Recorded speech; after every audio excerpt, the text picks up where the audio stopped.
இறைவாக்கினர் செப்பனியா நூல் அதிகாரம் 1 இறை வார்த்தை 12.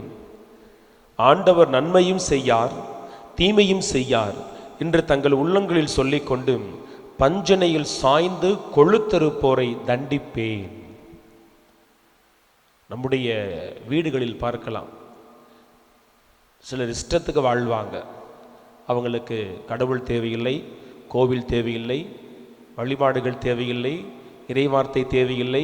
அவங்க நினச்சிக்கிறாங்க, என்னால் எல்லாம் செய்ய முடியும், நான் உழைக்கிறேன், உழைச்சால் காசு வருது, உழைக்கலைன்னா காசு வரல.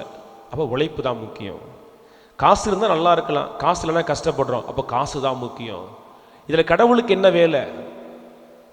அதெல்லாம் கடைசி காலத்தில் கண்ணை மூடுறதுக்கு முன்னாடி ஒரு அவஸ்தையை வாங்கிக்கலான்னு சொல்லி வீட்டில் மனைவியும் பிள்ளைகளும் ஆண்டவரை தேடுகிற பொழுது, தான் வாழ்கிற தெருவில் அன்பியமாய் எல்லோரும் கடவுளை தேடுகிற பொழுது, தன்னுடைய பங்கு சமூகத்தில் ஒட்டுமொத்த பங்கு சமூகமே ஆண்டவருடைய காரியத்தில் முழுமையாக ஈடுபட்டு இருக்கிற பொழுது, இதெல்லாம் எதுக்கு பண்ணிக்கிட்டு, என்கிட்ட எல்லாம் இருக்கு, நான் பார்த்துக்கலாம், உழைப்பு மட்டும்தான் முக்கியம், ஆண்டவர் முக்கியம் இல்லை, பணம் மட்டும்தான் முக்கியம், ஆண்டவர் முக்கியம் இல்லைன்னு சொல்லி அதெல்லாம் ஒன்றும் செய்ய மாட்டார் என மனக்கணக்கு போடுகிற மனிதர்களுக்கு இன்றைக்கி ஆண்டவர் சொல்லுகிறார், நான் நிச்சயம் உன்னை தண்டிப்பேன்னு சொல்லி.